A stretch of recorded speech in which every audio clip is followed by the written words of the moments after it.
Eu vou fazer só apenas um pequeno contexto, ou melhor, contextualizar o livro e a forma, o momento em que ele foi produzido e o porquê.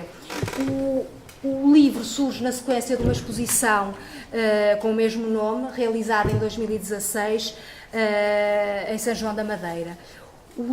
A exposição, Arquivo e Dispositivo, foi uma exposição programada dentro de uma lógica que, na altura, enquanto programadora do Centro de Arte, me interessou desenvolver. Portanto, o Centro de Arte é um espaço com uma dupla valência. Por um lado, tínhamos à época, agora já não dirijo o espaço, portanto é melhor falar no passado. Tínhamos na época uma dupla valência, por um lado um programa expositivo e, por outro, um programa de formação artística.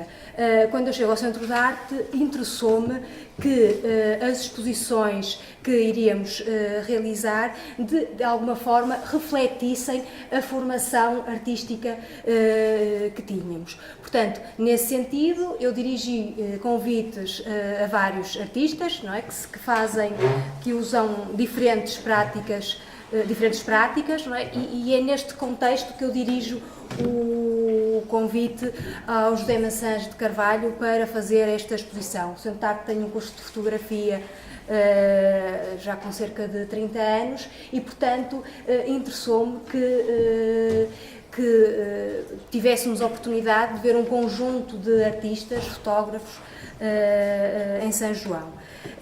Também me interessou, na altura, recuperar um programa editorial que, pronto, por diversas razões, tinha sido interrompido. E, portanto, com as exposições que foram realizadas nesse período, houve sempre uma publicação que acompanhou a exposição.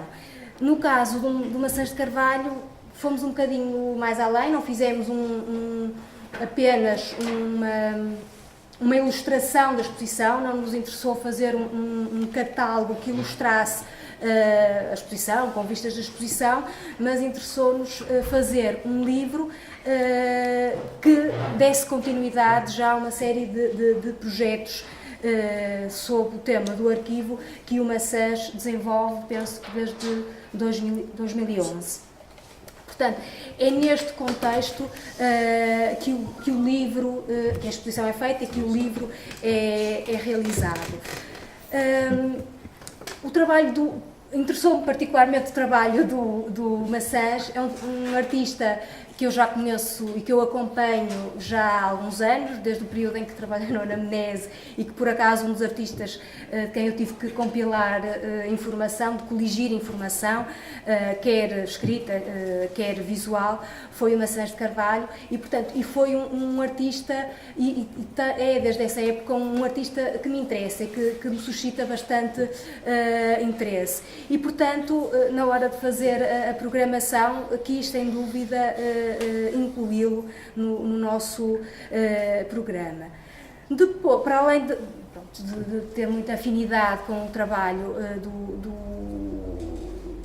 do Maçãs, o Maçãs trabalha um tema que a mim me é muito querido, que é a questão do arquivo. Talvez por defeito de formação, esta ideia interessou-me sempre pensar, não é? Porque venho da história e, portanto, a minha abordagem ao arquivo é uma abordagem de um historiador. E, portanto, interessou-me sempre pensar como é que um artista trabalha plasticamente, visualmente, algo que, para mim, é tão concreto como um arquivo. E, portanto, nesse sentido, estavam reunidas todas as condições para fazermos a exposição. O processo da realização da exposição é o processo normal, da curadoria. Reunimos várias vezes para chegar a este conjunto de imagens, não é, que apresentamos. Foram 10 imagens. Gostaríamos de ter apresentado mais, naturalmente, mas os orçamentos, infelizmente, nem sempre permitem que consigamos materializar todas as nossas intenções e, portanto, chegamos a um conjunto de 10 imagens que estão todas no livro e o livro acrescenta mais algumas, aquelas que nos pareceram fazer sentido, não é? E que na altura não pudemos incluir. Portanto, e é nesta lógica que o livro, foi neste contexto que nós pensamos fazer esta publicação e que, por diversos motivos, só agora é que foi possível fazer o lançamento. Eu queria aproveitar, e não me demoro mais, só para fazer alguns agradecimentos que são fundamentais e justos que se façam. Normalmente são no fim que se fazem, mas eu vou já fazer esses agradecimentos. Queria agradecer a uma pessoa que saiu há pouco, que é o Aníbal Lemos. Se de facto ele não tivesse impresso as imagens, aliás, é esse agradecimento aqui no livro, não teríamos tido exposição, não é? E, portanto, fruto de uma relação que o próprio Aníbal tem com o Centro de Arte e comigo, porque somos amigos há mais de 20 anos, ele fez esse trabalho que ele não faz para ninguém, faz para ele, não é? Ele produz as próprias imagens, mas não produz as imagens mais nada. Portanto, para mim, para ele, quero deixar um agradecimento público. Quero também agradecer ao designer do catálogo, ao Tiago Restivo, que foi extraordinário, não é? Que respondeu a todos os as nossas inquietações, eu acho que sempre com muita disponibilidade e muita atenção. Quero agradecer aqui ao Carlos Antunes, não é, que está connosco desde o primeiro momento para apresentar o livro, não é? E quero agradecer-lhe não só a disponibilidade para estar aqui, mas a paciência, não é? É agora, é depois, e portanto ele não ficou desmotivado com o facto de estarmos sucessivamente a adiar o lançamento. Quero agradecer naturalmente ao Bernardo por hoje partilhar connosco este momento e por nos apresentar a perspectiva dele do livro. Agradeço ao Mira, não é, ter proporcionado este momento de apresentação do livro. Muito obrigada a todos. E agradeço naturalmente ao Maceiros de Carvalho, pronto, que apesar de todos estes percalços foi um prazer enorme ter feito este projeto. Se calhar passo a palavra. Bem, eu naturalmente agradeço também este convite. Eu também contribuí um bocadinho para esta contínua remarcação. Todos nós fomos cruzando isto com as nossas agendas. Eu sigo o trabalho do Maçãs há muitos anos. Somos amigos há muitos anos, desde o tempo ainda de estudante, numa encomenda que eu não sei se tu te recordas, ainda para uma revista dos estudantes de arquitetura, enfim. Se calhar já nem te lembras, há mais de 30 anos. Mas enfim, temos-nos aproximado muito. Eu, entretanto, dirijo o Circuito de Artes Plásticas há 10 anos para cá. Temos feito uma série de trabalhos. O Maçãs é um antigo colaborador do Circuito de Artes Plásticas e pediu-me para vir aqui poder comentar o trabalho dele, com o qual eu tenho um apreço muito especial. O tema do arquivo, o Maçãs é explicitamente e declaradamente o neo-weiburgiano, no sentido em que faz do seu arquivo o seu atlas. E é através dessa continuada associação de imagens que ele vai criando nexos novos, exatamente à maneira do Warburg, não é? Como se as imagens pudessem elas próprias criar nexos e contextos entre si, que de alguma forma podem prescindir, inclusive, alguma da palavra escrita. Sendo que a palavra escrita é também um tema muito importante para o Zé, percebendo que, de facto, essa simples associação de imagens às vezes deixa lacunas que a palavra tem que preencher. E o tema da palavra escrita e de uma reflexão mais erudita em torno da associação de imagens complementa um bocadinho este tema. Esta é, creio, Zé, corrijo-me, a quinta ou sexta exposição que faz em torno deste tema. Tomei aqui algumas notas. Arquivo e Nostalgia 2012, Arquivo e Domicílio 2014, Arquivo e Melancolia 2016, Arquivo e Democracia 2017, Arquivo e Dispositivo, esta que aqui nos traz hoje, 2016. 2016, creio que é esta que eu coincide com o ano da Arquivo e Melancolia, creio eu. Sim. Sim. Acho que sim. Mas quando, só para começar a conversa... Ainda faltam mais arquivos. Faltam? Em Então, 2011, no é? CAF, não é? Eu acho que é logo a primeira. Esse é o arquivo 0, é a primeira. Arquivo, chama-se apenas arquivo. Arquivo 0. Portanto, ainda é mais. Arquivo 0, depois arquivo e domicílio. Mas quando eu penso na obra do Massange, lembro-me imediatamente daquela classificação célebre do Truffaut, que separa os realizadores em duas categorias, os cerebrais e os instintivos. Mas cria para o Nicolas Rey uma espécie de condição excepcional, chamando ao Nicolas Rey um cerebral singular. Na medida em que o Nicolas Rey o que faz é abstrair-se de tudo aquilo que não, sendo um cerebral, abstrair-se de tudo aquilo que não vem do coração.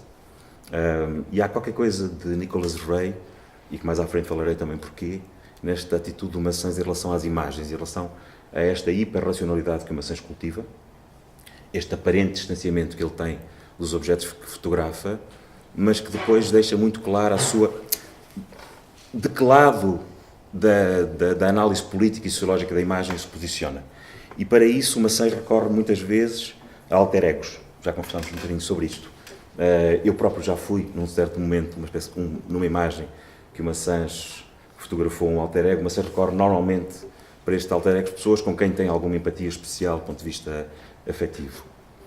Os amigos, há uma imagem de Jorge Figueira muito bonita em Macau, uma fotografia do Massange por uma gelosia de um edifício em Macau, em que aquela gelosia impede que se veja a cidade, mas uma figura próxima do Massange, o arquiteto Jorge Figueira, está com um dispositivo fotográfico a fotografar aquilo que está para além daquilo que o próprio edifício não permite ver. Como se este Jorge Figueira pudesse, de alguma maneira, ser esta espécie de alter ego momentâneo do Massange, e falo, acima de tudo, com as suas filhas, como com recorrência, as filhas do Massange prolongam esta possibilidade de olhar, mas falo essencialmente e recorrentemente com a Teresa, que é a mulher do Massange. A Teresa, de facto, é o alter ego do Massange, já conversámos algumas vezes sobre isto, eles acham sempre muita graça. Discutível. É claro. Mas eu vou tentar provar porque é que digo isto. Eu digo isto por uma razão muito simples, tem exatamente que ver com esta possibilidade de, através de uma personagem dissonante nas suas imagens, poder complementar sentidos dessas imagens. Isso é absolutamente discutível, mas não deixa de ser curioso que a capa deste livro tem a Teresa. E eu vou tentar falar um bocadinho desta omnipresença da Teresa e, enfim, que é para mim esta espécie de alter ego do Massange. E que é também uma forma de definir politicamente de que lado politicamente se posiciona o José Massange de Carvalho, complementando sentidos que estão para além da superfície visível da imagem.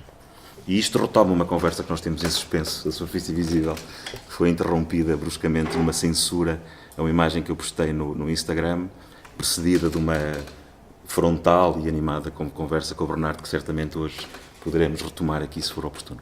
Nesta fotografia Tiananmen, no antigo Palácio Imperial, há uma imagem do Mao Tse-tung numa parede vermelha e a Teresa está vestida de vermelho, com um capuz vermelho, mas de olhos vendados, eu creio que isto é uma venda de avião, não é? Olhando para uma espécie de fora de campo que não existe naquele contexto. E, obviamente, eu acho que isto é uma posição política inequívoca e o José Massange não é, obviamente, inocentemente que venda a Teresa olhando para um fora de campo que aqui está completamente obliterado. Da mesma forma, numa outra imagem muito bonita, que eu não sei se pertence a este catálogo, o Luar. O Luar não é desta série. Também. Exatamente. Claro que está aqui. Não só está aqui, como é minha, foi uma oferecida por ti.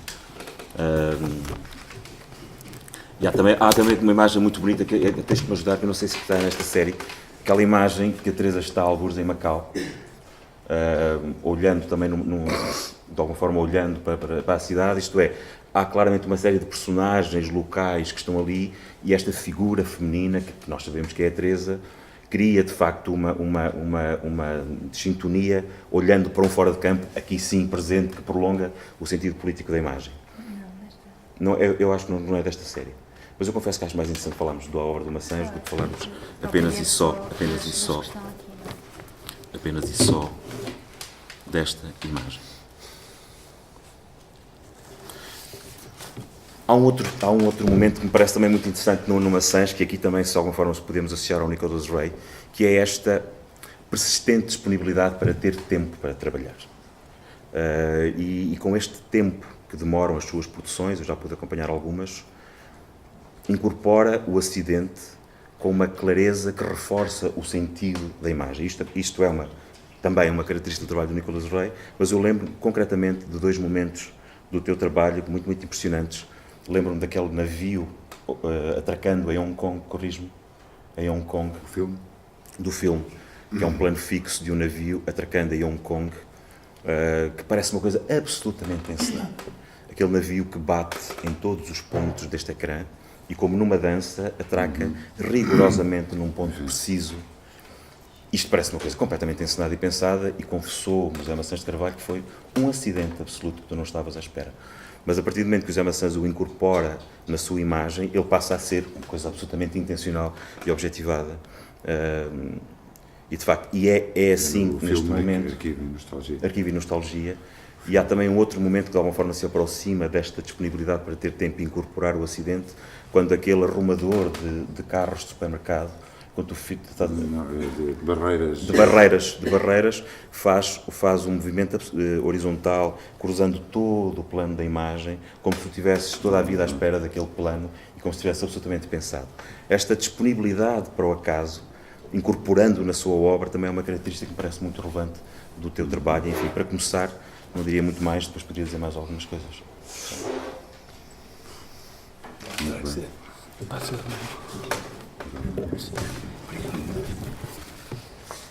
Boa tarde, eu cumprimento os meus amigos na mesa e em particular os Maçãs e agradeço o convite para estar aqui, ficando contente de estar numa colaboração com este espaço Mira, que tem tido uma atividade invulgar no campo da arte contemporânea aqui no Porto. Cumprimento também o espaço Mira.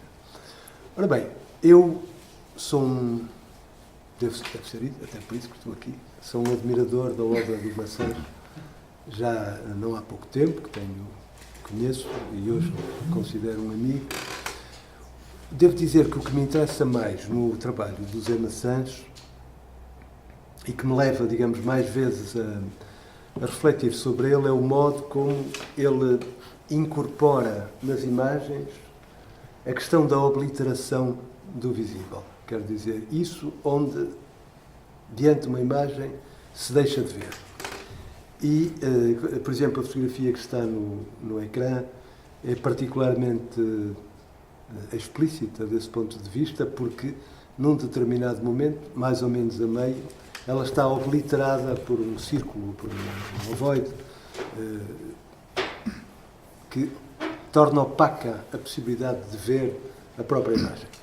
Mas isto, no caso desta fotografia, sendo mais explícito, é, na verdade, creio, um dos códigos mais fortes do trabalho da imagem que o Zé Maçãs tem desenvolvido ao longo destes mais de 20 anos, em que se tem dedicado a uma forma muito, muito continuada e muito discreta ao mesmo tempo, porque ele tem esta delicadeza de não se mostrar muito, de ser muito aparecer com uma relativa discreção, mas esse problema da obliteração da imagem está em quase todas as imagens dele.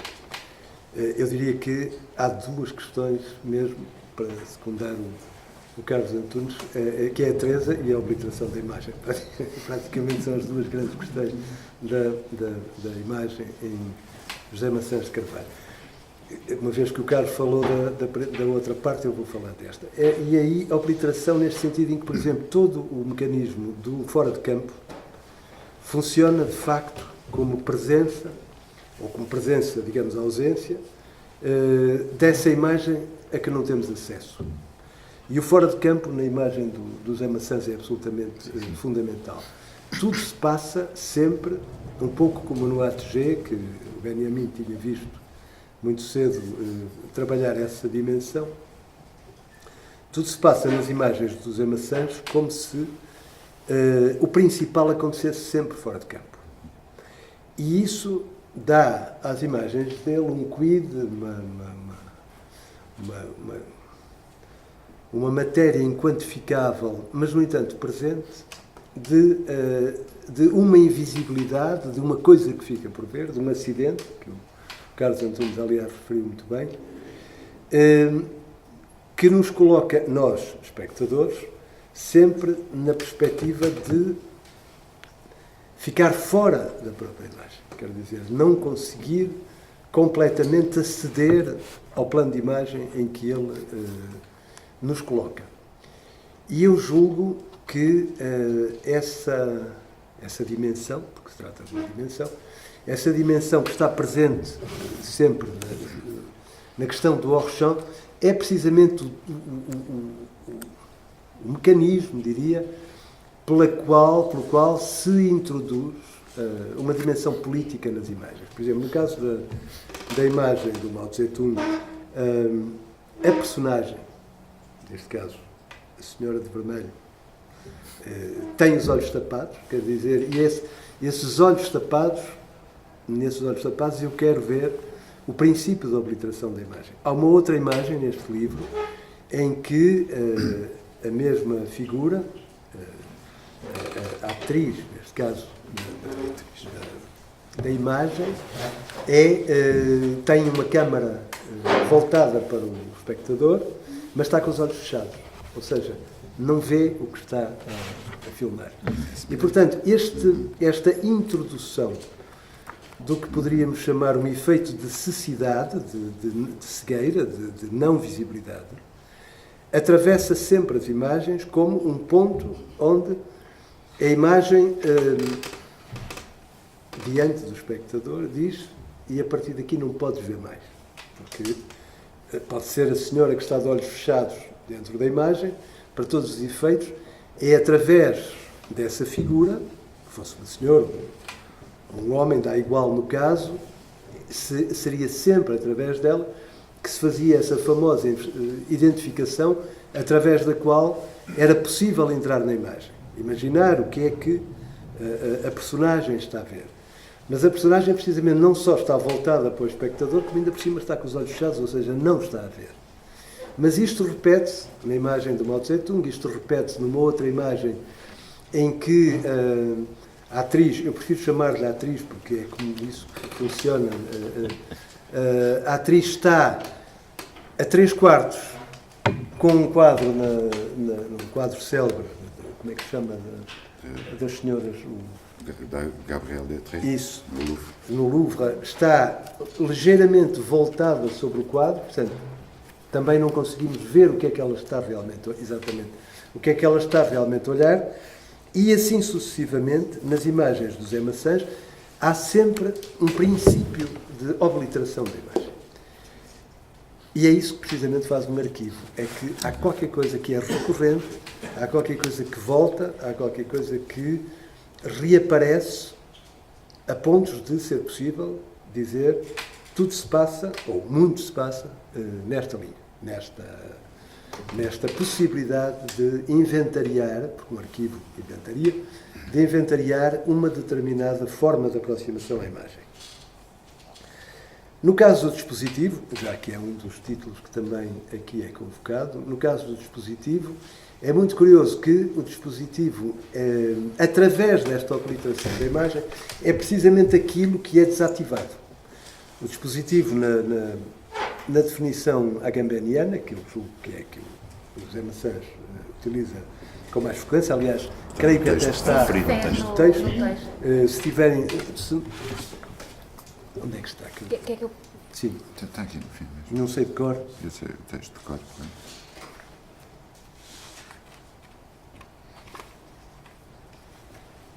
Portanto, um dispositivo para Agamben faz... Onde é que ele está?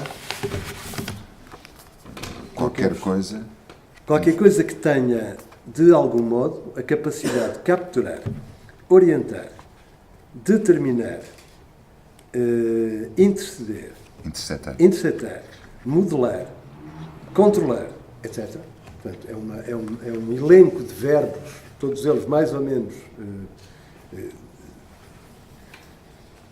ligados ao controle, ligados à captura. Na definição agambeniana, que é mais vasta do que a definição Foucauldiana, esta definição agambeniana dá do dispositivo um espectro, digamos assim, tão vasto, que numa certa altura, praticamente tudo aquilo que transportamos connosco, desde o telemóvel aos óculos escuros, são dispositivos. Ora, o que é interessante no que o Zé Maçãs faz é que, na imagem do Zé Maçãs, é que as imagens do Zé desativam o dispositivo, interceptam o funcionamento do dispositivo, obliteram o funcionamento do dispositivo e, portanto, geram a invisibilidade lá onde esperamos que ter mais visibilidade. Onde julgamos que alguma coisa se está a passar, passa-se de facto fora daquela imagem.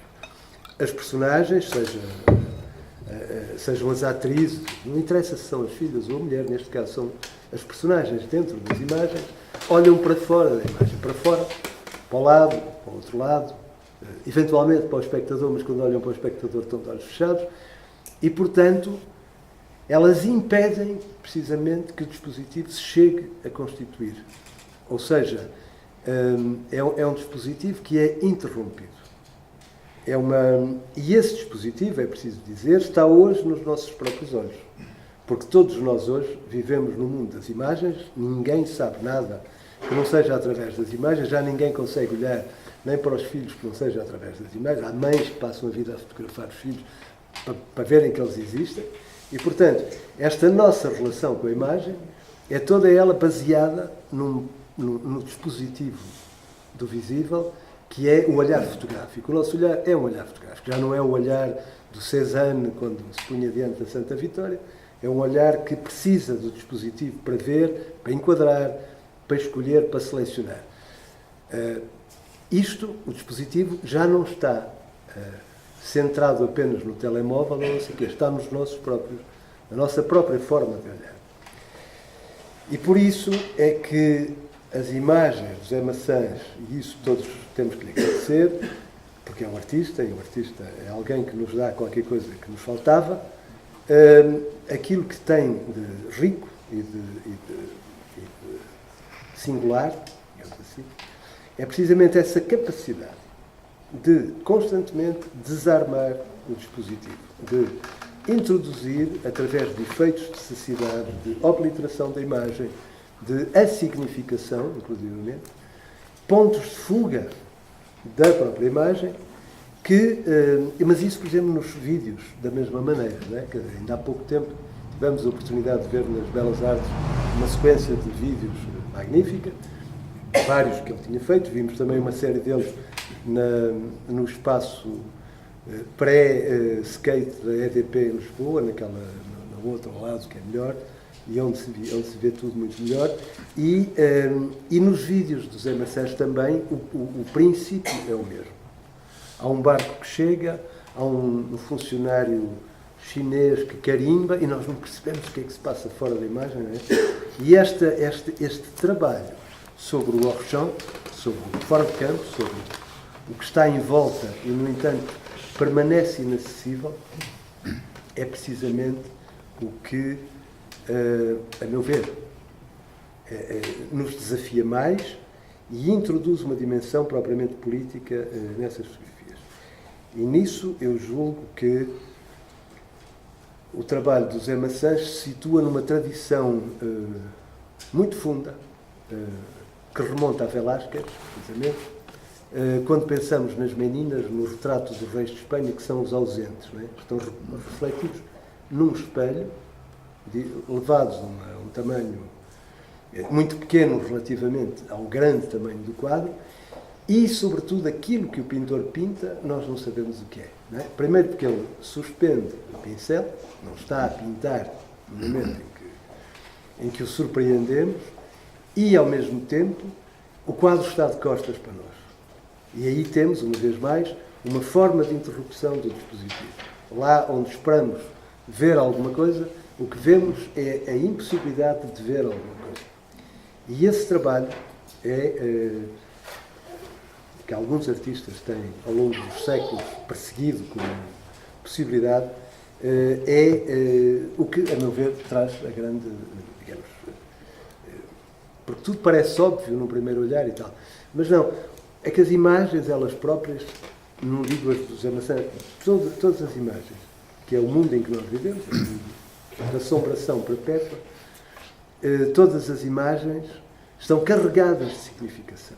E o Zé Maçãs, digamos, retira a significação à imagem, oblitera a possibilidade da imagem, mostra mostra que existe um para lá daquilo que vemos. Por exemplo, nesta imagem, concretamente, isso é feito com uma particular ironia, porque numa certa altura, aquele vou usar um termo de Barthes, punctum, é de tal ordem grande que numa certa altura ele suga toda a referência visual de dentro da imagem e nos deixa propriamente diante dessa cecidade ou dessa obliteração que funda uma outra coisa que é o fora da imagem. Eu gostava só de acrescentar mais qualquer coisa que tem exatamente a ver com isto que tu dizes. Muito cedo o Zé Maçãs, que eu conhecia ainda fotógrafo, é curioso dizer isto, percebeu, e eu explicarei porque é que digo isto, não sem ironia, naturalmente, percebeu que o verismo da imagem fotográfica, e em particular, e percebeu de uma forma premonitória, percebeu há muitos anos, percebeu há 30 anos, e tu agora explicaste muito bem com esta absoluta omnipresença da imagem, nós hoje comunicamos através das imagens dos outros e das nossas próprias. O Zé Maçãs percebeu isso de maneira muito, muito evidente e muito cedo, a partir, e tu contas essa história naquela entrevista que deste à Sandra Vieira Jurgens, a partir daquela famosa fotografia do Trotsky e do Lenin, em que o Trotsky é apagado dessa imagem. Isso foi uma espécie de momento de revelação para ti da imagem como construção, da fotografia nos antípodas desta ideia de verismo que nos querem fazer crer, e de facto só um artista, como dizias Bernardo muito bem, só um artista tem a capacidade crítica de refletir e questionar esse aparente verismo que a imagem fotográfica condiciona. E eu, só para enfim, que podemos começar a conversar contigo de maneira mais direta, eu acho que há um conceito interessante aqui nesta forma como tu olhas para a fotografia, o Bernardo disse exemplarmente, desta ideia da imagem fotográfica, isto é, da obra de arte como armadilha, reciclando o conceito do Alfred Gell. De facto, a obra de arte, a partir do momento que é intervencionada por um artista, e tu falas de maneira exemplar, a partir deste exercício de obliteração, ele é verdade uma armadilha que nos permite ter uma leitura direta, se quisermos, mas o que te interessa é aquilo que está para além do que é evidente e visível, mas enfim, não vou repetir o que foi também dito anteriormente. Enfim, talvez isto fosse... Eu queria te fazer uma pergunta, aproveitando esta série de possibilidades. De tal forma, o teu trabalho, numa fase inicial, tinha uma presença no espaço público, armadilhando os dispositivos de publicidade. Tu usavas os dispositivos de publicidade para mostrar o teu próprio trabalho. De alguma forma, essa dimensão política do teu trabalho perdeu essa evidência e hoje procuras caminhos mais finos.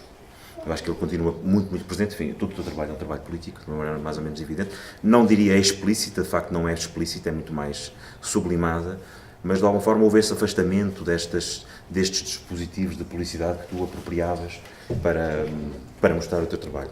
Talvez sobre isso nos pudesses explicar a opção desse afastamento. Enfim. Sim, quer dizer, se vires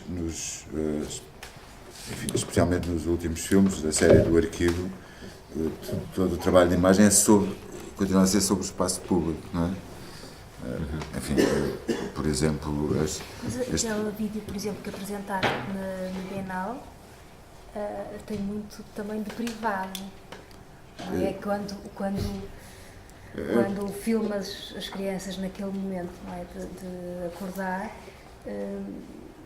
eu acho que é um momento absolutamente privado. Sim, embora parte do filme se passa também num espaço público, não é? Portanto... Quer dizer, no caso da Fundação Bissaia Barreto, é um espaço tão público que se vê da rua, que se vê das estradas à volta, não é? As pessoas passam no filme, percebe-se que há pessoas que caminham nos passeios ali à volta e, portanto, é um espaço, quer dizer, entre o público e o privado, digamos, não é? Quer dizer, portanto, sinto que, de certo modo, essa parte, digamos, a ação decorre muito num espaço acessível ao olhar, não é? O que também é, enfim, pode ser curioso pensarmos também no acesso a esses espaços através da imagem, através dos olhos de quem passa, não é? Mas, quer dizer, esse momento do sono é realmente um momento normalmente inacessível, não é? aliás deve ser, não é?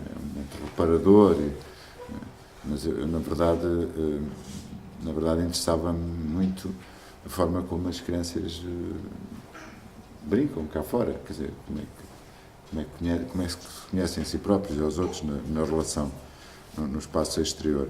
E todos os outros filmes do arquivo, com exceção do Homem que Carimba, do Bartleby, não é? Apesar de o edifício é o arquivo histórico, é um edifício institucional, portanto, também é um edifício público, não é? Acessível, enfim, com algum condicionamento, mas acessível, portanto, são tudo edifícios ou lugares públicos, não é?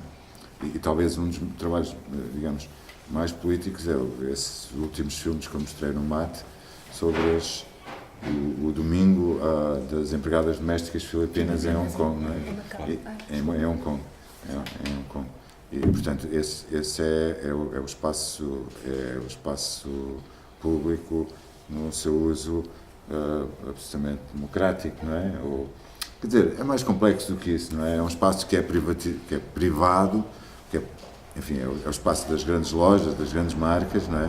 E, portanto, é um espaço absolutamente privatizado, é um espaço público absolutamente privatizado e que, na verdade, só é acionado como espaço público, do meu ponto de vista, aos domingos, quando as lojas fecham e aquela mole humana de 300 ou 400 mil mulheres o usam de uma forma absolutamente desbargada, no sentido em que se sentam nas estradas, nos passeios, e, portanto, usam, contrariando até o uso urbanístico do espaço, urbanístico e arquitetónico do espaço, não é?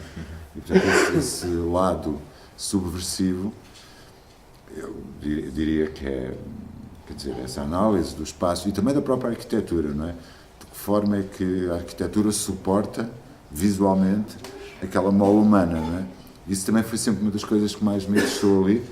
Nós vivemos em Macau durante muito tempo, durante alguns anos, e íamos regularmente ao domingo a Hong Kong, sábado e domingo, não é?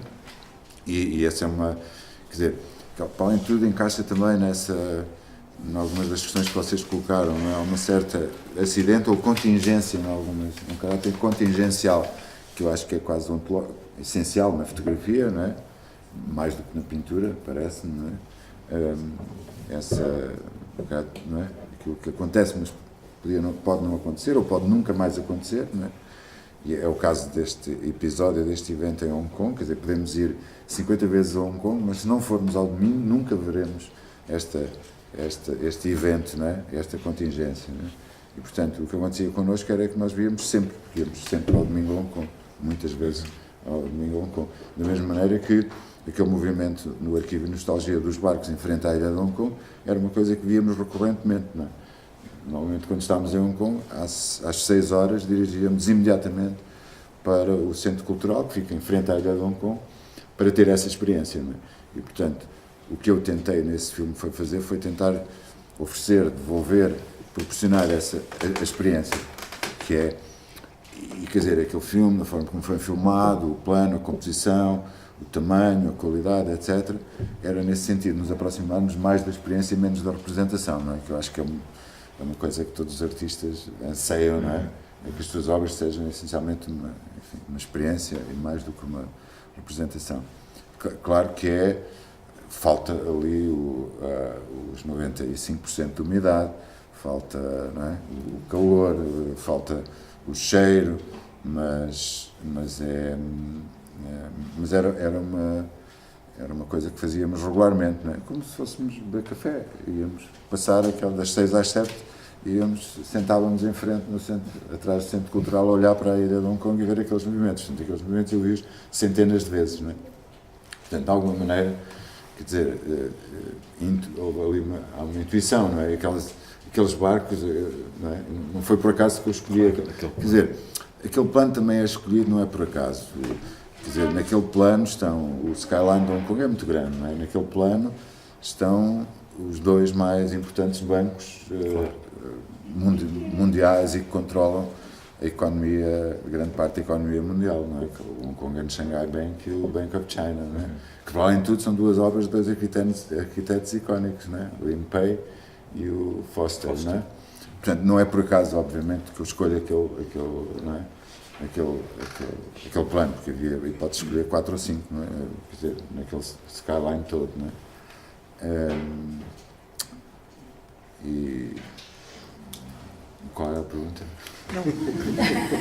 Não, tem que ver com o que eu acho que é uma espécie de sublimação política da tua obra, pois, ao longo do tempo. Porque é como parece do espaço evidente. público. E eu pegava exatamente nisto que estás a dizer. Este vídeo das empregadas em domésticas, se não soubermos, quem não sabe este histórico, isto não é explicitado nunca. Não. E que eu acho que a tua obra no início era mais politicamente evidente, se quisermos. Sim.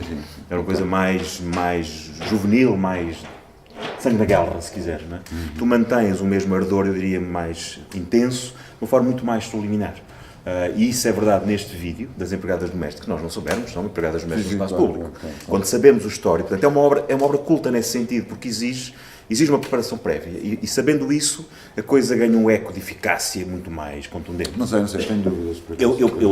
Não, sabes porque é que eu não tenho dúvidas? Porque tu, quando falas desta história, falas sempre da história. Pois, mas eu nunca quero falar, mas acabo sempre a falar. Mas isso é fundamental. Não, mas sabe porque é que eu acabo de falar? Mas eu acho que as imagens não têm que ter, acho que fazes bem não explicitar no vídeo. Agora, a história faz de histórias. Aliás, a comunicação do Mato, contra a minha vontade, foi nesse sentido. Foi comunicar numa perspectiva sociológica, não é? Eu nunca quis. Claro, e acho bem que faças. Mas isso está lá, mas isso não deixa de estar lá. Aquilo é um facto, mas acho que o filme não o torna, quer dizer, não estetiza o facto, não é? Quer dizer, e muita gente que entrava na sala sem ler o folheto, não é? Sem ler o folheto, via milhares de mulheres, não é? Milhares de mulheres. E, quer dizer, desde logo há aí um statement político, não é? Quer dizer, a impotência, não é? A pergunta é, o que é que estão tantas mulheres, e só mulheres, não é? Isso para mim é a sublimação política da tua obra. Tem exatamente a ver com isso. Okay. Tu não explicitas isso. Mas isto para pegar naquilo que tu dizias com a Encomenda de Coimbra. A Encomenda de Coimbra, de facto, é o sono reparador daquelas crianças a brincar naquele jardim. Mas aquele jardim é um jardim do Bissaia Barreto, que é o braço direito do Salazar, do ponto de vista da educação em Coimbra. Ora, isto, mais uma vez, sem nunca ser panfletário, esta inscrição política está de maneira contundente naquela obra. E a leitura pode ser esta. O som reparador das crianças, aquela fantasia onírica, mas há um eco de dirigista, para quem conhece todo aquele historial, que está presente de uma forma subliminar em todo o trabalho de Maçãs. E é por isso que eu acho que o trabalho dele tem vindo a ganhar a espessura, tornando-se menos visível a evidência política. Não, isso eu concordo em absoluto. E, quer dizer, todas aquelas experiências no espaço público, do Hotline em Macau e do Lisboa Capital do Nada, que foi um projeto também muitíssimo importante que eu fiz, muito importante, que se chamava-se Porque é que existe ser em vez do nada, não é? E que se tornou um slogan, que criei toda uma campanha como se trabalhasse como um publicitário ou um antropólogo, um sociólogo. Trabalhei demoradamente com as pessoas em celas, ia regularmente, e fiz uma espécie de casting, observação ativa como um antropólogo, um sociólogo. Quer dizer, só que há 2 ou 3 trabalhos na vida que se fazem e que são tão desgastantes, sabes, que já não se pode, quer dizer, já não se consegue fazer mais, não é? Os meios de produção, os mecanismos, quer dizer, o tempo já não, quer dizer, a partir de uma certa altura já não há tempo, não é? Quer dizer, muito avassalador, não é? E depois também há outros problemas, quer dizer, o trabalhar com pessoas reais, quer dizer, e expô-las de alguma maneira também coloca questões éticas muito complexas, não é? Às vezes difíceis de resolver, difíceis de controlar, não é? De controlar minimamente, e de repente há um momento em que o trabalho passa a ter um efeito que não queres que ele tivesse, não é? E pronto, e de certo modo acabei por, enfim, deixou de haver espaço também em Portugal, não é? Parece-me, não é? O espaço público está cada vez mais vedado, quer dizer, não é? Em Portugal, quer dizer, mais controlado. Não, e o espaço público passou também para, quer dizer, há passou muito para o museu. Quer dizer, o museu, que é são espaços relativamente públicos, não é? Passou também a usar muitas dessas estratégias que as obras de arte em espaço público, não é? Quer dizer, excetuando as rotundas, não é? Continuam, enfim, a existir. Mas felizmente cada vez menos, não é? Quer dizer, há cada vez mais rotundas só com árvores, não é? E pedras e tal. Mas não é? O museu controlou, quer dizer, o museu de certo modo está a controlar cada vez mais, não é? E tudo o que, não é? E espetaculariza de certo modo, quer dizer, controla, domina essas obras que tinham mais expressão, não é? Podiam ter mais expressão no espaço público e podiam ser mais problematizadoras, estão cada vez mais nos museus, o que as torna menos, do meu ponto de vista, menos problemáticas e menos interessantes. Normaliza, não é? Exato. Normaliza.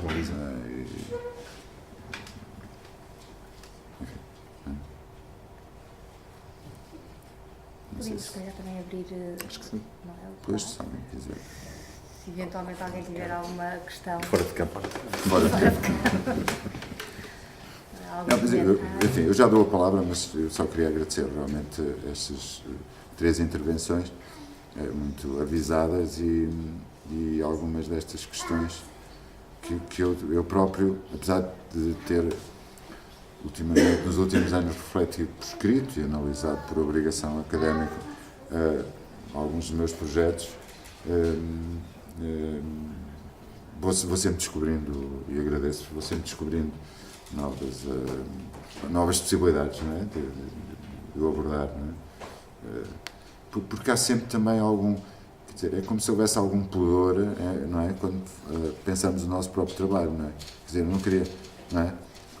não queria dizer tudo o que penso sobre o meu próprio trabalho, não é? Depois parece que depois parece que já não faz sentido, não é? Quer dizer, já não fica nada em tensão, aquilo que o Bernardo disse e o Carlos também. Eu sei que é isso sempre que eu quero, é que a imagem realmente não nos dê, quer dizer, não nos sossegue, não é? Mas nos inquiete. Uma obra de arte, de uma maneira geral, não é? E essa inquietação, ou aquilo que fica por dizer, ou aquilo que fica em potência e que é indiscernível, não é? Quer dizer, é isso que me interessa. É que a imagem não resolva não resolva os problemas, não é? Mas eu até diria que nos cria problemas, não é? Isso que nos cria alguns problemas, algumas inquietações, não é? E enfim, são muito interessantes as vossas reflexões, porque algumas questões sobre as quais eu tinha intuído, mas ainda não tinha aprofundado, não é? E agradeço muito o vosso contributo. Obrigada, foi muito bom. Há uma questão, mas houve uma coisa que tu disseste e eu conheço o filme, não sei, que é aquele momento em que a representação e a experiência colapsam uma na outra. Sim. Quando tu falas da questão da experiência, a experiência da fotografia é uma coisa em diferido, não é? Claro. Sempre. Mas tu descreves o motivo que escolhes aquilo e o porquê que escolhes aquilo no sentido da presença dos bancos, etc. No sentido de quê? No sentido de... Presença dos bancos. Dos edifícios dos bancos, sim. dos arquitetos icónicos, essas coisas todas. Portanto, não é provavelmente uma questão, mas fez-me pensar que esse é o momento em que essas duas coisas colapsam, não é? A experiência e a representação. É mais pensamento em voz alta, acho. Não sei se apetece dizer alguma coisa ou se isto faz sentido para ti, mas era isso. Não querem ajudar?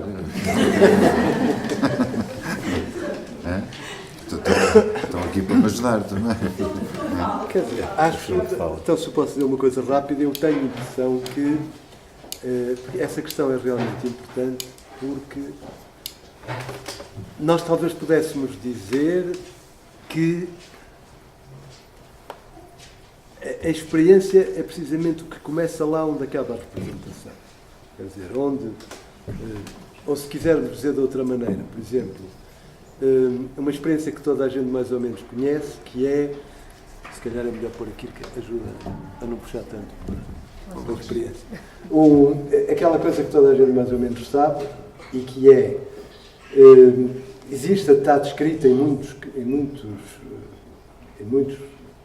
filmes que foram feitos, mas talvez a melhor descrição que eu conheço é o Apocalipse Now do Coppola, em que o Martin Sheen tem que fazer aquela cena ao espelho 45 vezes, porque o Coppola é um obsessivo, nunca está bem, ele faz, até que numa certa altura parte do espelho e está certo. Pronto. É este o limite da representação, é quando passa para a experiência. Para dar uma metáfora simples, para dizer o que estava a tentar dizer. E nesse sentido,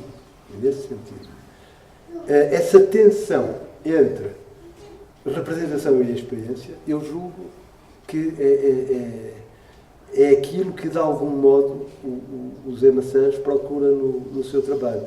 E avançando um pouco mais a minha hipótese de trabalho sobre o trabalho dele, é que a obliteração surge aí, nesse sítio onde uma coisa para e outra coisa começa. O princípio da obliteração é esse em que qualquer coisa começa, qualquer coisa passa a ter lugar e qualquer coisa deixa de ter lugar. Não é? Talvez o que deixa de ter lugar, avançando, é precisamente a representação para que entre em cena a experiência. Agora, já te ajudei? Pega. Não queres também? Não foste simplesmente ajudar. Pois é, a Gabriela coloca, a questão que ela coloca é de facto é o grande problema, não é? É um dos grandes problemas que a arte coloca, não é? Queremos, quer dizer, jogamos o jogo da representação, mas queremos que ela seja uma experiência, não é? E portanto, o que eu acho é que, na verdade, o vídeo, a instalação de vídeo, veio acrescentar possibilidades, não é? Também por isso é que muitos fotógrafos, muitas pessoas que trabalham em fotografia derivaram não é? para as instalações de vídeo. Quer dizer, parece-me óbvio, não é? Que isso tenha acontecido.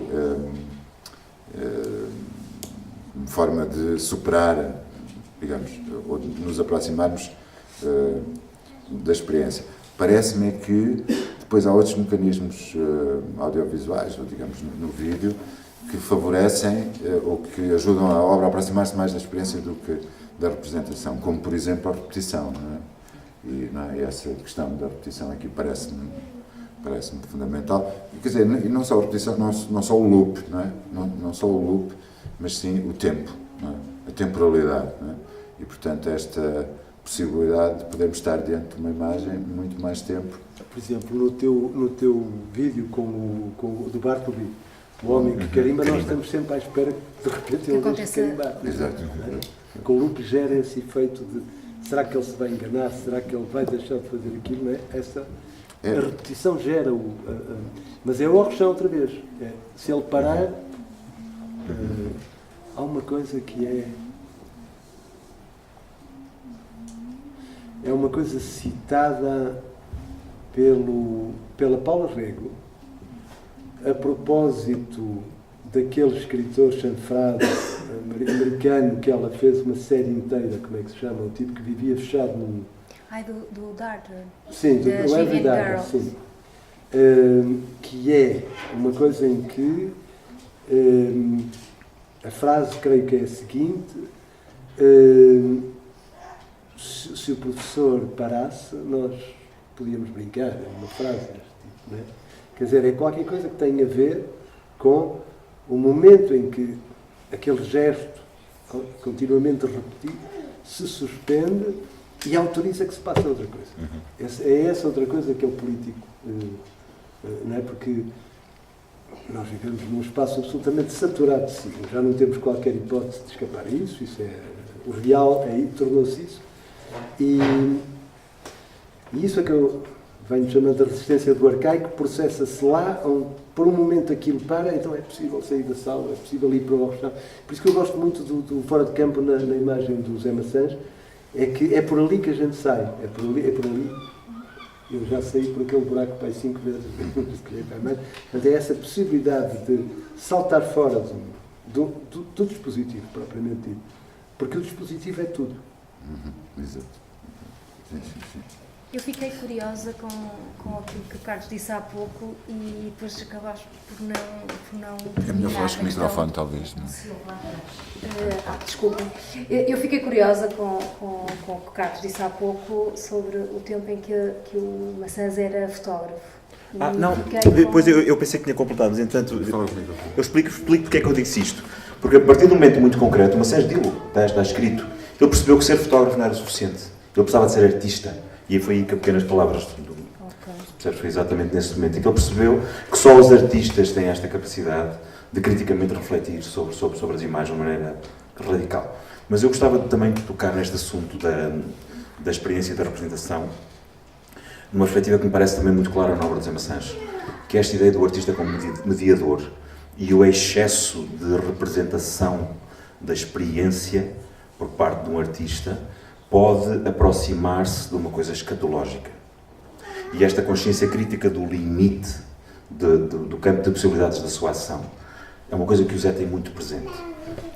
E é por isso que ele cada vez menos precisa de recorrer a palavras quando faz o vídeo das empregadas domésticas, cada vez menos precisa de referir a figura do Bissaia quando filma o espaço do Bissaia. E isto convoca-me para dois momentos absolutamente centrais da história da arte, com os quais também discuti um pouco na nossa conversa que tivemos, não sei se te recordas, que tem que ver com duas coisas que eu me lembro imediatamente. A reedição de Breda, do Velázquez, em que a reedição de Breda muitos têm certamente presente, é um momento que uma cidade é tomada por um outro exército e há um momento de passagem da chave. E há um exercício sobre a dignidade humana. Isto é, não há vencidos nem vencedores, ou se usar a dignidade daquelas personagens que estão representadas rigorosamente ao mesmo nível, e o Velázquez faz isso de maneira exemplar. E falo também no Buffon de Calabacilhas, quando pintam um Buffon, um bobo da corte, que é estrábico. E para o representar, também o Velázquez faz uma coisa absolutamente genial, em vez de focar o olhar estrábico, dá uma pincelada seca e aqueles olhos aparecem totalmente desfocados. Isto é a consciência profunda do artista como mediador, e o excesso de representação da experiência direta pode ser uma coisa grotesca e é preciso encontrar o registro certo para não perder a intensidade, eu diria, para ampliar a intensidade, respeitando os objetos da nossa representação. E eu acho que ele faz isso nestes dois vídeos em particular e em muitos outros momentos.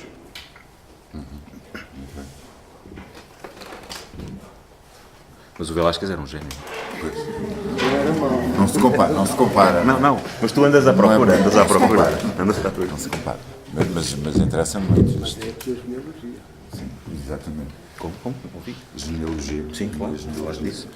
Não, aliás, deixa-me só dizer também, já agora tenho que dizer também frontalmente, não é? Que essa minha a consciência de que a fotografia não era suficiente e não quer dizer, isso que eu queria dizer. Não é tanto a ideia de é mais a ideia de que penso que a fotografia não era suficiente se a pensasse em si mesmo, somente em si mesmo, não é? E pronto, a questão é, eu acho que quando a partir de uma certa altura tive que começar a pensar a fotografia de uma forma expandida e de uma forma para além de si própria, não é? Quer dizer, como um dispositivo da visão. E tenho que dizer que determinante foi, nessa época, a leitura do Plano da Imagem, do Bernardo, não é? Que é um livro determinante na consciencialização das problemáticas da imagem e da importância, enfim. Aliás, não sei se reparaste que eu no texto, acabo o meu texto com uma citação.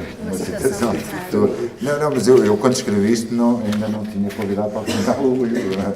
Portanto, note-se, não é, que o espaço de vitrine, não é, que é exatamente o retraimento do espaço, a retração do espaço de representação, a partir do Velázquez, etc., que me interessa muito e que, de alguma maneira, eu acho que passa para aqui por muitas dessas imagens, não é? Muitas dessas imagens são caixas, não é? São vitrinas, há muitas delas que há uma retração do espaço de representação. Tenho vindo a perceber também, enfim, sem ser muito consciente, e é mais nesse sentido, não é? Porque para não deixar essa nota... Não, mas eu posso dizer com rigor o que tu disseste à Sandra Vieira Jürgens. Mas isso já foi há muitos anos. Mas eu acho que é muito claro. Há tantos anos. Eu lerei, são um minuto. Eu comecei na fotografia. Passados 2 ou 3 anos, percebi que era um campo demasiado limitativo para quem quer ter uma ação. Eu diria que mais do que um afastamento, houve uma contaminação de outras áreas, da sociologia, da psicanálise, da filosofia, da política, etc. E porquê? Por uma razão simples. Num certo momento percebi que a fotografia não era um dispositivo singular, mas plural. Pensar hoje a fotografia de forma estrita é para mim impensável. Ela foi pensada assim no momento do seu advento, mas hoje é usada na política, na publicidade, em todos os campos da ação humana. Pensar a fotografia de forma singular é pensar que a fotografia é verdade, e ela não é uma verdade absoluta. Lembre-se da fotografia em que Trotsky, ao lado de Stalin, acabou por ser apagado? Este é para mim um momento emblemático. Ganhou-se toda a liberdade para fazer o que se quer com a fotografia, para além de trazer para a fotografia questões éticas. Neste momento não penso o mundo só em termos de fotografia, como se a fotografia tivesse que dizer tudo. Às vezes é impossível. Penso como autor e é na medida das necessidades, do que tenho para dizer, do conceito, que faço intervir a imagem e outras coisas, o som, a publicidade, noutros momentos a linguagem. Não está mal. 2001, não? 2001. 17, não disse nada que me envergonhe, digamos. After all these years. After all. É engraçado essa questão, porque eu tinha 28 anos e o Zé foi convidado para a Magnum e eu fiquei contente por ele. Imagina. Achei que era bom. E eu disse, nem penses. Mas faria de mim um fotógrafo. Eu pensava que lembrava de um fotógrafo. Já nem me lembrava. Uma interação de pensamento, que eu mesmo, claro. E de facto, pronto, depois tive a perceber o que é que o Zé era. Na altura fez-me algumas que não és um fotógrafo. Não queres ser um fotógrafo. Não, tu não percebes que não é este o meu caminho. Seria de um fotógrafo. Pois, isso era mais ou menos um segredo bem guardado. Isto é um dado que vai modificar tudo. Vai haver a revisão, vais fazer uma revisão da obra. Até o Velázquez passará a ser outro. Não, eu próprio esqueci-me deste episódio, não é? Não, a Magnum queria que e queriam que eu fosse a Paris falar com eles e tudo, não é? E eu desprezei completamente. Hoje talvez não hoje não o faria de modo nenhum, porque entretanto a Magnum evoluiu e tem colaboradores que são artistas extraordinários, não é? Como o Alex South, por exemplo, não é? Que é um americano que trabalha. Enfim, o Martin Parr também, enfim, não é um fotógrafo, não é um fotojornalista típico, e muitos outros, mas pelo menos estes dois, e há muitos outros que trabalham com a Magnum, e, quer dizer, não é? E portanto eu se calhar passei ao lado de uma carreira até que não. Mas pronto, deixa lá, não? Também era jovem e tal. Não é? Pois. Eu não sei se há mais alguma questão que alguém quisesse colocar, que alguém queira colocar.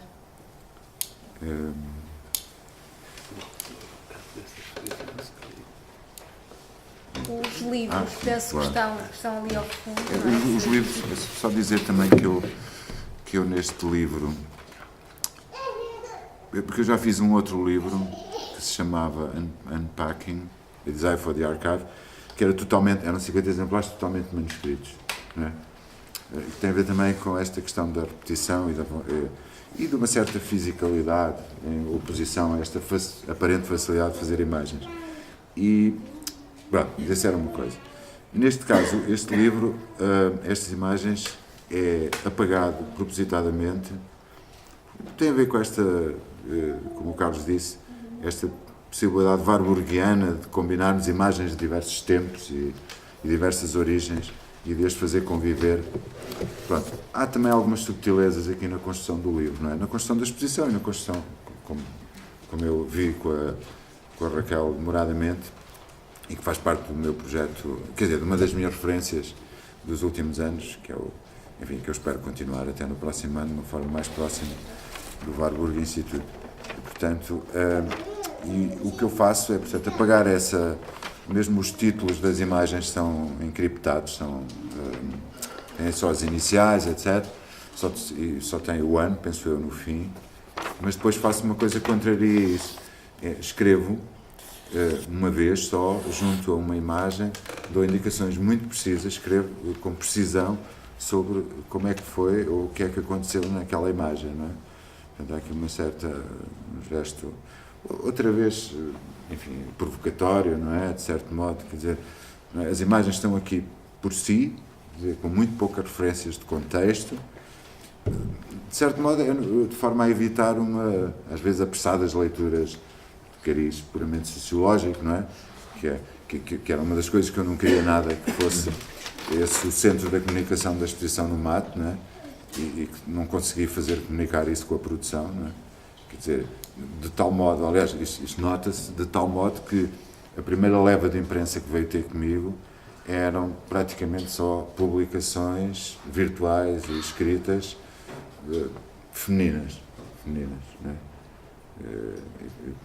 E, portanto, era exatamente isso que eu não queria. Quer dizer, o feminino é óbvio naquelas imagens, mas a comunicação, nesta perspectiva do facto em si, portanto, dando-lhe uma dimensão sociológica, trouxe a atenção, uma atenção demasiado específica, não é? Demasiado redutora, não é? Sim, exatamente. Redutora, absolutamente redutora, e, portanto, não era isso, penso que não é isso que está ali. Quer dizer, não é só isso que está em causa, quer dizer,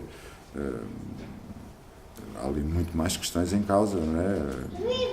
Quer dizer, eu acho que a questão focal ali até é da omnipotência, quer dizer, e do caráter espetacular daquela arquitetura na sua relação com a escala humana, não é? Por exemplo, esse é um problema político, a sério, e quer dizer, também é uma provocação ao Carlos Arquiteto e ao Jorge, também nosso colega na arquitetura, quer dizer, não é? A arquitetura, às vezes, não é? Sim. Tem a mania que, não é? É verdade. Tem a mania que, Não nego. E o Jorge também não negará. Jorge, não sei se há mais arquitetos aqui, mas e, portanto, é só este dado editorial, digamos, não é? Que eu manuscrevo, quer dizer, dá uma indicação mais precisa sobre aquilo que não precisa de ser dito, mas que pode ser dito num livro, porque esta relação privada com as imagens, não é? Que é feita sempre a partir do livro, não é? Esta, chamemos assim, possibilidade de miniaturização, da obra de arte, que é o que os livros de arte fazem, não é? Podem ter este acréscimo. E não quer dizer que seja verdade, quer dizer, há a possibilidade de ser verdade o que eu estou a escrever, não é? Porque estou a manuscrever e, portanto, tem esse carimbo de autenticidade. Mas também pode não ser, isso agora, enfim, depende de cada um, depende do setor. Esse pequeno detalhe, não é?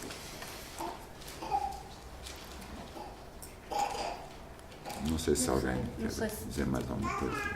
Se ninguém tiver mais nenhuma questão, se calhar convidar as pessoas a verem o livro também, não é? Porque também estamos a falar. Manuela, os anfitriões também podem. Eu gostava que a Manuela e o João também se pronunciassem. Nós somos teus fãs. Não, se pronunciassem sobre o que é que se passa agora. É complicado, não é? Não, se pronunciassem. Nós investigamos muito a exposição, não querendo fugir deste manifesto da tua obra, a exposição aqui no Espaço Unida. Foi de facto, era uma experiência. Pois, tu falaste. Ligação, mas ao mesmo tempo imersiva. E de facto a maneira, a disposição da galeria, a curadoria Do José Maia, do José Maia.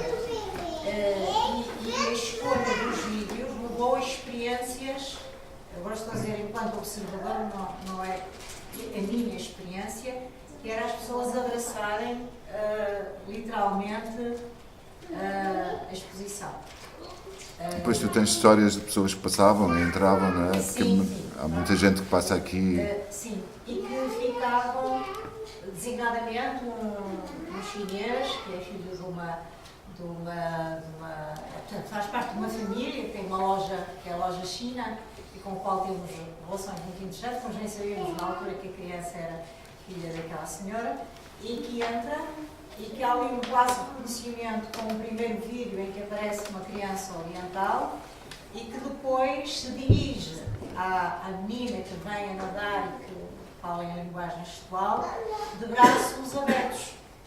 Mas era muito essa tendência de braços abertos. Depois tivemos uma experiência, também é capaz de dizer muito sobre a personagem, que foi o presidente Marcelo, veio aqui ver uma exposição do Rui Ochoa, do Alfredo Cunha e do Ifembre de Pacheco Pereira, e que foi ver e que tem precisamente a mesma, aquela atitude das pessoas abrirem os braços era muito recorrente. O que quer dizer também de toda a envolvente e, portanto, nós chegamos, claro, gostamos muito da tua obra e todas as questões que problematizas, porque também somos fotógrafos e, portanto, todas estas questões são muito inquietantes e, ao mesmo tempo, também nos dão algumas hipóteses ou respostas para as questões que temos, mas o trabalho do vídeo, aquela repetição do indivíduo que está a carimbar, foi uma experiência muito intensa, e ficamos genuinamente a uma ausência.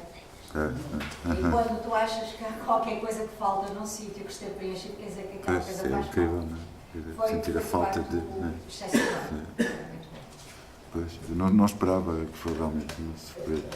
Talvez até pela arquitetura do espaço, no próprio espaço, não é? Foi muito bem concebida. Pois, o Maia deve só a grande curadoria do José Maia, não é? E tinha também outra coisa, que ali havia hipóteses narrativas. Quer dizer, eu acho que as pessoas ensaiavam muito isso. E então andavam de um lado para o outro, voltavam para trás, como quem deixa ver qual é o fio da meada que eu perdi, porque é que isto está aqui, e colocavam questões, e portanto foi muito forte. Pois é verdade que a exposição do Mate e esta, aqui no Mira, foi talvez as exposições mais bem pensadas para, quer dizer, poderem criar criar um espaço em que a experiência fosse determinante, não é? Mais do que a representação, não é? Quer dizer, e isso no caso aqui, no caso do Mate, a curadoria da Ana Rito também foi fundamental, não é? O detalhe, a iluminação, enfim, tudo, e aqui também o José Maia. Eu, por acaso, até gostava de dizer uma coisa só, não estava... A questão, queria colocar uma questão que me ocorreu agora, ouvindo o que estavam a dizer, e que ainda sobre a questão da experiência da representação. O problema com os museus normalizarem a obra de arte, que o Zé Maçãs aqui trouxe, e por contraposição, o que a Manuela estava a dizer da experiência da exposição, é precisamente esse, é que não é obrigatório, não tenho nada contra os museus, devo dizer que o museu é o modelo da sociedade contemporânea, portanto é o que temos, não vale a pena estarmos contra nada, mas vale a pena estarmos a favor de certas coisas. O que acontece com os museus, normalmente, é que normalizam completamente e transformam em representação a presença do artista e não em experiência. Conquanto o museu, devia ser esse o papel do curador, introduzir experiência lá, foi o que o Zé Maia, foi o que o Zé Maia fez com a exposição do Zé Maçãs e faz normalmente, eu tenho seguido com atenção as curadorias que tem feito, que é isso, é introduzir experiência lá onde normalmente está a representação. Mas não se trata de representar o artista, isso faz o mercado.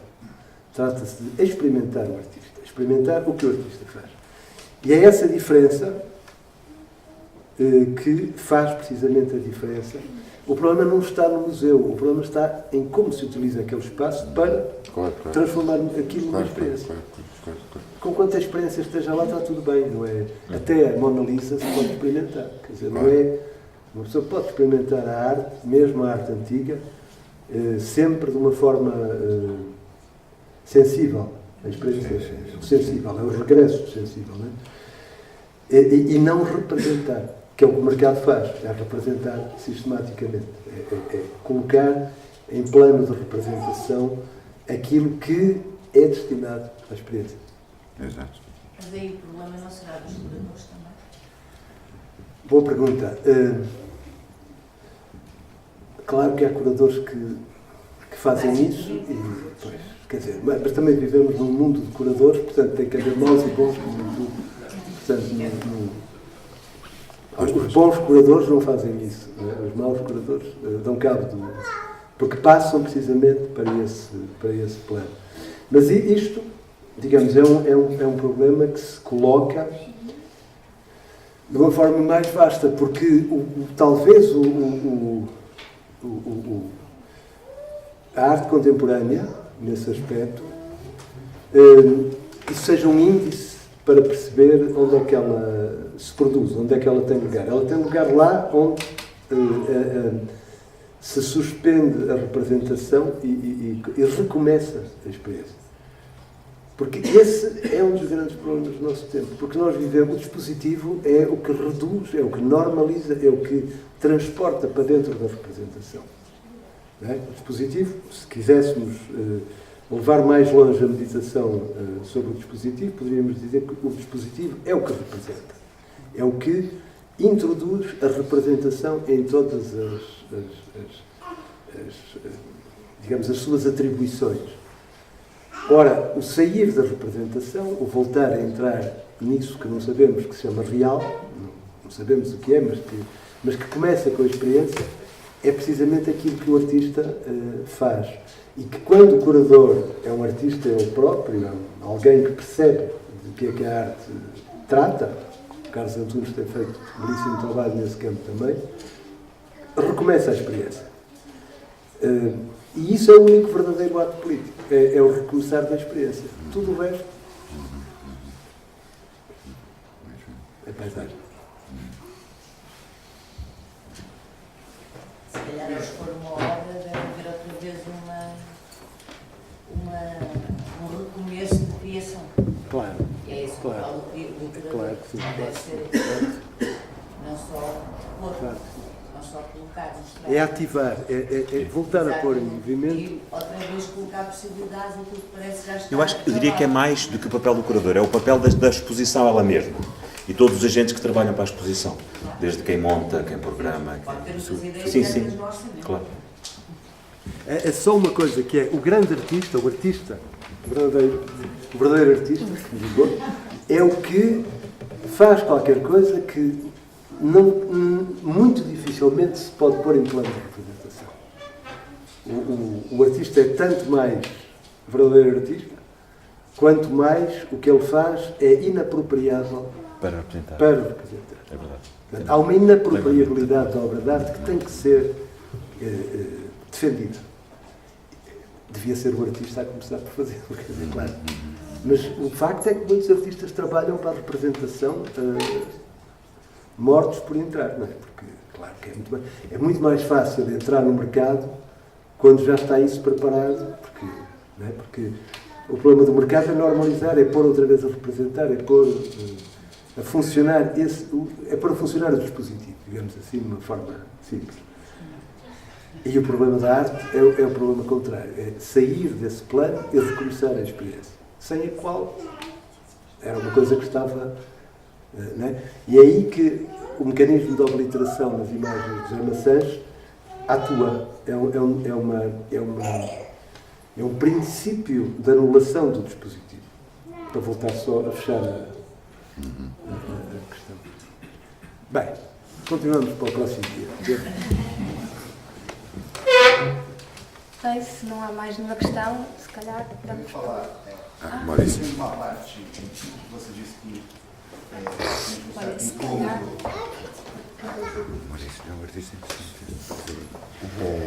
Esse certo incômodo de uma tematização, como no caso do trabalho das mulheres, que procuraram, né, órgãos ligados a isso. Eu queria entender até que ponto também levantar esse assunto não é uma emergência de uma época, de um momento, de uma leitura do trabalho. E se você acha que isso ou esvazia o trabalho, ou pode ser também uma ampliação dele, ou uma escolha de um assunto presente dentro dessa experiência, dessa investigação.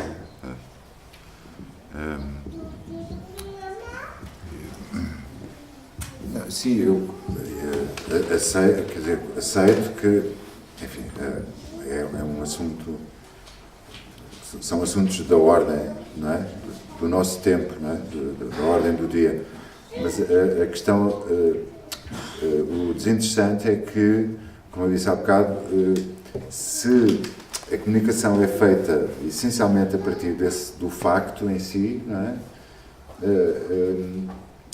Acaba por aproximar a obra de uma atmosfera, digamos assim, documental ou documentalista, não é? Que ela não tem que ela não tem do ponto de vista até formal, que ela não tem do ponto de vista formal, não é? Que é uma obra, são filmes instalados, está a ver? Duplo, uma projeção em 2 ecrãs, enfim, há uma relação não é? Uma relação sensível entre as imagens, ou sensitiva entre as imagens, não é? Todas as imagens estão na exposição, e portanto, uma sala relativamente obscurecida, etc., que foi construído para a experiência, compreende? E quer dizer, se a comunicação é feita essencialmente a partir de um facto, não é? Desse facto, é absolutamente redutor, quer dizer, as pessoas passam a ver a exposição a partir desse pressuposto, sabe? E depois é muito difícil esquecerem, não é? Quer dizer, sabe? É muito difícil e a minha defesa é que o filme quer, do ponto de vista editorial, da edição, do ponto de vista da montagem, portanto, e do ponto de vista do display, não tinha de maneira nenhuma a possibilidade de termos um olhar piedoso sobre, sabe? Sobre aquele facto, sobre aquele evento, não é? Portanto, de certo modo, a minha vontade é de, como artista, obliterar a minha presença, não é? E realmente o que se escreveu sobre alguns daqueles é que a câmara era ausente, quer dizer, a câmara, filmar, estava ausente, quer dizer, é como se não houvesse ninguém atrás da câmara. E eu acho que essas é que são realmente as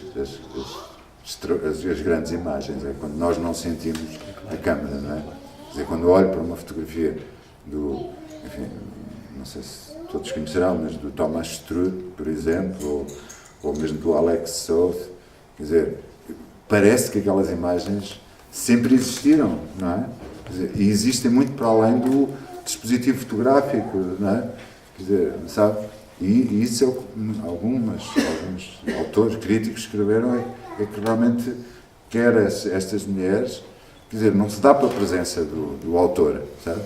E eu acho que isso é que é interessante. A obra está lá, portanto, não interessa quem é que a fez, não interessa, para já não interessa quem é que a fez, não é? E não interessa propriamente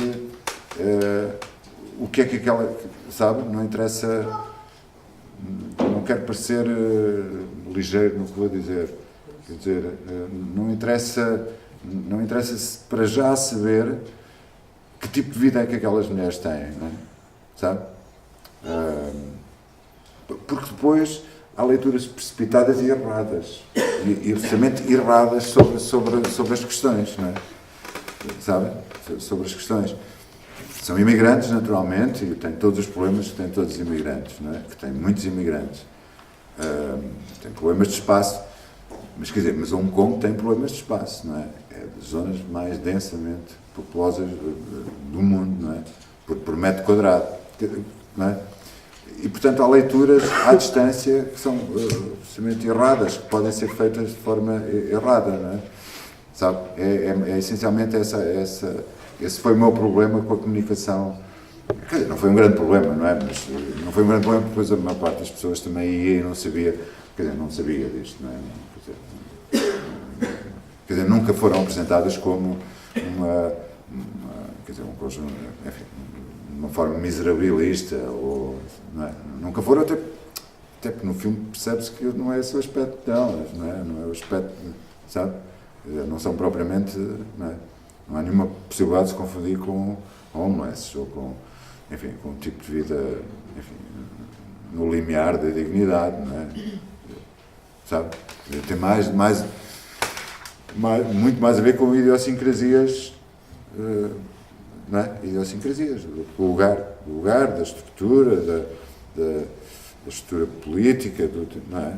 Quer dizer, há coisas muito diversas ali, a própria democracia, o próprio sistema político, não é? Eu acho que tu fazes isso muito bem naquele vídeo em que aquele funcionário está abaixo do Banco de Xangai Bank, sim. Há 3 níveis de cortinas, as da passadeira ambulante, as que estão do autocarro e as que estão à frente, e nós não as vemos, e elas estão lá, estão obliteradas. Até portanto de costas para a câmara também. Mesmo quando o nosso olhar foge, o funcionário olha para cima para ver se é que se desligar outra vez e nós vamos fugir da imagem e da realidade das Filipinas.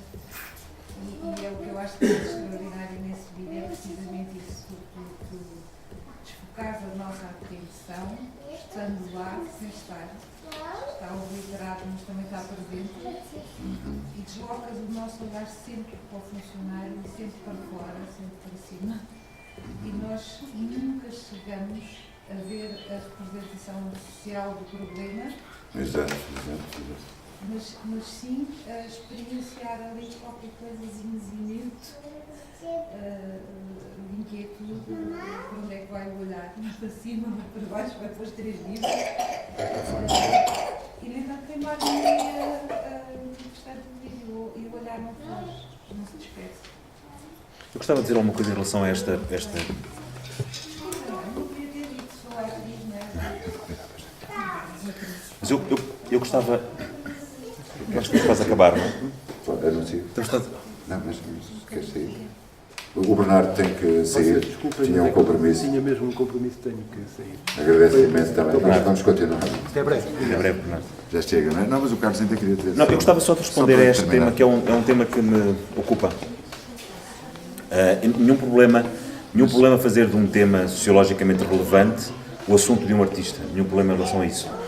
O que eu acho é que a sociologia e o ensaio político faz melhor do que a arte o confronto com esse tema puro e simples. Isto é, a arte tem sempre uma ambição ou outra que não ficar cerceado por essa espécie de implicação local, circunstancial. E é nesse sentido que eu acho que não há de facto nenhum problema concreto de alguém tratar esse tema concreto a partir do feminino, só que visto a partir do ponto do feminino é muito redutor da complexidade daquilo que pode ser abordado através da arte. E é nesse sentido que eu acho que de facto a arte é mais ambiciosa no sentido de tratar as questões universais de uma maneira sempre presente e nunca ficar cerceado nessa questão. E é por isso que ele não quer explicitar essa questão concreta. Mas ela não deixa de estar lá. Ela está lá com toda a pungência, com toda a evidência. O que ele não permite é ficar apenas e só concentrado nisso. Porque se esse tema acabar amanhã, o projeto dele artístico desaparece, não pode desaparecer. Portanto, há outras questões que a arte sempre convoca. E é nessa medida que eu acho que, de facto, quanto menos explicitada dessa maneira direta e quanto mais sublimada, mais eficaz, até do ponto de vista político, diria eu. Não abdicando daquilo que são as ferramentas da arte e que só a arte faz. Mais nenhuma disciplina trata estes assuntos com esta universalidade como a arte faz. Não sei se foi muito claro, mas parece. Sim, muito claro. Eu penso que o que é interessante nesses casos, e eu acho que isso se repete em diversos trabalhos, são as possibilidades de interação entre áreas. Claro, absolutamente. Quando uma área, ou um sociólogo, ou uma pessoa junta ou somatiza o trabalho de arte, mesmo no caso de um artigo que você tenha junto uma imagem, ou um artista que trabalhe junto com um filósofo, um sociólogo. Eu acho que a possibilidade também, eu entendo essa parte que pode ser redutora e esvaziar, de certa forma, no discurso, mas penso também na possibilidade de somar um discurso, claro, né? Uma investigação que não propriamente queria tal coisa, ou tenha uma intenção que seja posterior, seja somada com uma outra área de pesquisa, talvez mais profunda, sim, no sim. caso de um historiador, sociólogo ou um político, enfim, que tenha uma ação contra isso. Dito de uma forma telegráfica, o assunto da arte nunca pode ser um furo jornalístico. Sim. Não é o assunto da arte um furo jornalístico. É outra coisa. Não significa que a pertinência social não possa estar lá, mas é outra coisa. Bueno, Bem, se calhar damos, se não houver mais nenhuma questão, então damos por encerrado encerrado. este lançamento.